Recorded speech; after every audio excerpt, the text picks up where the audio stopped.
అల్లూరి సీతారామరాజు నరకానికి వెళ్ళిపోతాడు, ఈ దేశం కోసం చచ్చిపోయినాడు. కానీ అల్లూరి సీతారామరాజుని చంపమన్నాడే రూదర్ఫర్డ్, ఆ పోరంబోకు మాత్రం స్వర్గానికి వెళ్తాడు. ఎందుకంటే నమ్మి బాప్తిజం పొందినవాడు రక్షించ. ఈ వీడియో చూసాక నాకైతే ఒకటి అర్థమైంది ఫ్రెండ్స్. అది ఏంటంటే మన దాసు గారు చనిపోయి ఆ స్వర్గానికి వెళ్ళిపోయి నరకానికి వెళ్ళిపోయి ఎవరు ఎక్కడున్నారో చూసేసి మళ్ళీ వచ్చి బ్రతికిపోయాడు అనమాట. ఇది దీని అర్థం అనమాట. ఏదో పక్కన ఉండి చూసినట్టే ఇతను మొత్తం అన్నీ చెప్తున్నాడు. ఇతను చూసాడో ఏమో ఇతనికే తెలియాలి. ఇతను చెప్పాడని మా గురువు గారు చెప్తే నిజమే చెప్తారు, అబద్ధాలు చెప్పరు అని సోషల్ మీడియాలో చక్కెరలో కొట్టేస్తుంది అనమాట ఈ వీడియో.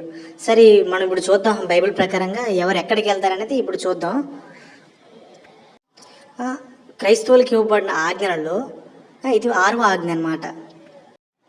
నిర్గమాకాండము 20వ అధ్యాయం 13వ వచనం, నరహత్య చేయకూడదు. ఒకవేళ చేస్తే ఏమవుతుందో చూద్దాం. ఇప్పుడు నరహత్య చేయకూడదు ఒక ఆజ్ఞ. ఇది చూడండి, 1 యోహాను 3వ అధ్యాయం 4వ వచనం, ఆజ్ఞ అతిక్రమమే పాపము. అంటే మరి ఇప్పుడు ఆ నరహత్య చేశాడు, అతను ఎక్కడికి వెళ్తాడు? సరే అది ఎక్కడికి వెళ్తాడని చూసినట్లయితే గలతీయులకు రాసిన పత్రిక 6వ అధ్యాయం 7వ వచనం, మనుష్యుడు ఏమి విత్తునో ఆ పంటనే కోయును. అంటే మనుషుడు ఏం చేస్తాడో ఆ పంటే కోస్తాడనమాట. సరే నెక్స్ట్ వాక్యం చూసుకున్నట్లయితే రోమీయులకు రాసిన పత్రిక 2వ అధ్యాయం 6వ వచనం, ఆయన ప్రతి వానికిని వాని క్రియలు చొప్పున ప్రతిఫలం ఇచ్చును.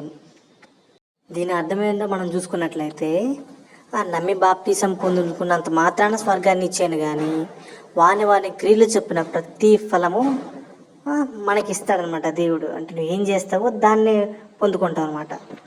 మంచి చేస్తే మంచి, చెడు చేస్తే చెడు, ఎవరి ప్రతిఫలం వాళ్ళకి దేవుడే ఇస్తాడనమాట. అది దాని అర్థం. ఇక్కడ ఇంకో ఆజ్ఞ మనం చూసుకున్నట్లయితే, ఇంకో వాక్యం చూసుకున్నట్లయితే, ఇదిగో త్వరగా వచ్చుచున్నాను, వాని క్రియలు చెప్పిన ప్రతి వానికి ఇచ్చుటకు నేను సిద్ధపరిచిన జీతము నా యొద్ద ఉన్నది. అందుకనే బైబిల్ తెలియని ప్రతివాడు ఏం చెప్పినా అదే నిజమని నమ్మకూడదు అని పరిశీలించి చూడాలి అది నిజమా కాదా అనేది.